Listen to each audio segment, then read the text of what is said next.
இந்த வீடியோவை பாருங்க. இந்த ஸ்பூனையே கரைக்கக்கூடிய இந்த ஆசிட் தான் நம்மளோட வயிறுலயும் இருக்குது. இவ்வளோ ஸ்ட்ராங்கான ஆசிடை கடந்து இந்த கீரை, மக்காச்சோளம், பொரிக்கடலை இந்த மாதிரியான உணவுப் பொருட்கள் மனிதனோட கழிவுகளில் சில நேரம் முழுசா அப்படியே வருமே, அது எப்படி?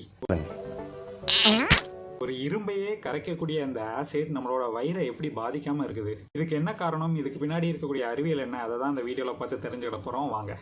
இந்த மாதிரி இன்ட்ரெஸ்டிங்கான சயின்ஸ் இன்ஃபர்மேஷன் நீங்கள் தெரிஞ்சுக்கணும், மறக்காம இந்த சேனலை சப்ஸ்கிரைப் பண்ணி ஃபாலோ பண்ணுங்க. நம்ம வயிறு பகுதியில் இருக்கக்கூடிய ஆசிட் வந்து பார்த்தீங்கன்னா HCl, அதாவது ஹைட்ரோக்ளோரிக் ஆசிட், அதுக்கப்புறம் பொட்டாசியம் குளோரைட் அண்ட் சோடியம் குளோரைடோட காம்பினேஷன். இந்த ஆசிடால மெட்டலை கூட கரைக்க முடியும். இதை டெஸ்ட் பண்ணுறதுக்காக ஒரு எக்ஸ்பெரிமெண்ட் பண்ணாங்க. ஒரு பிளேடை ஹைட்ரோக்ளோரிக் ஆசிட்ல 24 மணி நேரம் ஊற வச்சாங்க.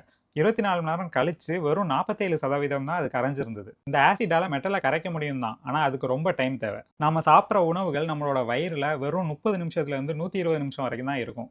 அந்த நேரத்துக்குள்ள கடினமான பொருட்களை இந்த ஆசிடால கரைக்கிறது ரொம்பவே கஷ்டம். ஒரு மக்காச்சோளமோ, பொரிக்கடலையோ, கீரையோ கரையாம இருக்கிறதுக்கு என்ன காரணம்னு பார்த்தீங்கன்னா, அதில் இருக்கக்கூடிய ஃபைபர் கண்டென்ட், அதுக்கப்புறம் அதோட ஷெல் வந்து பார்த்தீங்கன்னா ரொம்பவே ஸ்ட்ராங்காக இருக்கும். அது மட்டும் இல்லாமல் நம்ம வேகமாக நல்லா அரைச்சு சாப்பிடாம இருக்கிறதும் ஒரு காரணம். அதனால தான் அந்த மாதிரியான உணவுப் பொருட்கள் கழிவுல அப்படியே முழுசா வெளியில வருது. ஓகே, இவ்வளோ ஸ்ட்ராங்கான ஆசிட் நம்மளோட வயிறை எப்படி பாதிக்காம இருக்குது? நம்மளோட வயிறை சுற்றி மியூக்கஸ் அப்படின்ற ஒரு லேயர் இருக்குது. இந்த லேயர் தான் நம்மளை அந்த ஆசிட்டை இருந்து பாதுகாக்குது. அந்த லேயர்ல வந்து பார்த்தீங்கன்னா பைகார்பனேட் இருக்கும். இந்த பைகார்பனேட் அந்த ஆசிடை நியூட்ரலைஸ் பண்றதுனால நமக்கு எந்த பாதிப்பும் ஏற்படுறது கிடையாது. அந்த மியூக்கஸ் லேயருக்கு பாக்டீரியானாலேயோ நம்ம சாப்பிட்ற ஏதாவது ஒரு சாப்பாடுனாலேயோ பாதிப்பு ஏற்பட்டால் இந்த ஆசிட் வந்து நம்மளோட வயிறை பாதிச்சு அல்சரை வந்து உருவாக்கும். நல்ல fibre, protein and nutrition rich ஃபுட்டாக எடுத்துக்கோங்க. நல்லா சூ பண்ணி சாப்பிடுங்க. உங்களோட கட் ஹெல்த்தை இம்ப்ரூவ் பண்ணுங்க.